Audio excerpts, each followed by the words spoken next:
आषाढ़ माह के शुक्ल पक्ष की एकादशी तिथि को देवशयनी एकादशी के नाम से जाना जाता है। इस दिन भगवान विष्णु और माता लक्ष्मी की विधि विधान से पूजा की जाती है। इस व्रत को करने से व्यक्ति की सभी मनोकामनाएं पूर्ण होती हैं, साथ ही उसकी आय और आयु में भी वृद्धि होती है। इस दिन व्रत और पूजा के साथ साथ देवशयनी एकादशी की व्रत कथा को अवश्य ही पढ़ना, सुनना और सुनाना चाहिए। इससे आपके व्रत और पूजा का महात्म्य कई गुना बढ़ जाता है। कथा के बिना कोई भी व्रत अधूरा माना जाता है। एकादशी का आप कोई भी व्रत कर रहे हैं, उसकी कथा महात्म्य को अवश्य ही सुने, सुनाएं या फिर उसको पढ़ भी सकते हैं। एकादशी व्रत की शुरुआत दशमी तिथि की रात्रि से ही हो जाती है। दशमी तिथि की रात्रि के भोजन में नमक का प्रयोग ना ही करें। अगले दिन प्रातः काल उठकर दैनिक कार्यों से निवृत्त होकर व्रत का संकल्प लेना चाहिए।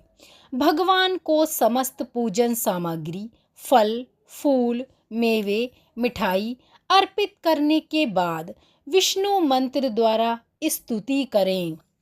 इसके अतिरिक्त सभी व्रत के नियमों का पालन करें और फिर पूजा के स्थान पर बैठकर एकादशी की कथा को श्रवण करें। कथा को श्रवण करने के बाद आरती करके प्रसाद का वितरण करें। देवशयनी एकादशी व्रत कथा। एक बार राजा बलि ने तीनों लोकों पर कब्जा कर लिया। देवी देवता परेशान हो गए।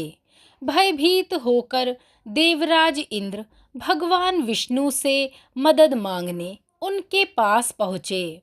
श्री हरि ने वामन अवतार धारण कर लिया और भिक्षुक के रूप में बलि के पास दान मांगने पहुँच गए। उन्होंने राजा बलि से 3 पग जमीन का दान मांगा, जिसमें वे पहले पग में समस्त दिशाओं सहित संपूर्ण पृथ्वी और आकाश को नाप लेते हैं। दूसरे पग में उन्होंने स्वर्ग को नाप लिया। अब तीसरा पग रखने को कुछ भी शेष ना बचा। तब राजा बलि ने अपना शीश आगे करते हुए प्रभु से निवेदन किया, हे प्रभु, अपना तीसरा पग मेरे शीश पर रख दीजिए।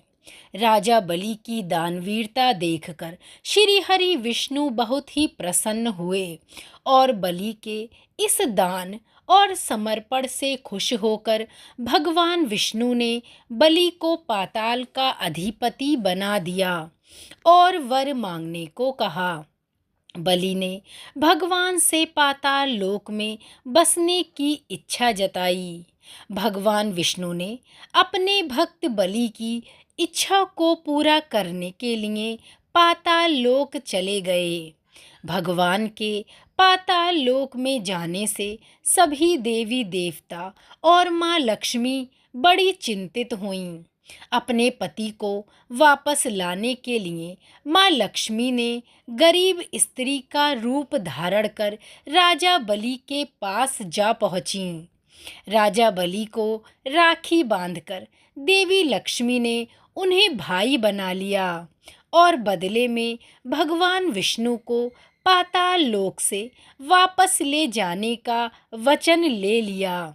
भगवान ने राजा बलि को निराश न करते हुए ये वरदान दिया कि वो हर साल आषाढ़ शुक्ल एकादशी से कार्तिक शुक्ल एकादशी यानी कि 4 माह तक पाताल लोक में योग निद्रा में निवास करेंगे और इस बीच ब्रह्मांड के संचालन का कार्य महादेव जी करेंगे। तो भक्तों, ये थी देवशयनी एकादशी की पवित्र पावन पौराणिक कथा। जय श्री हरि।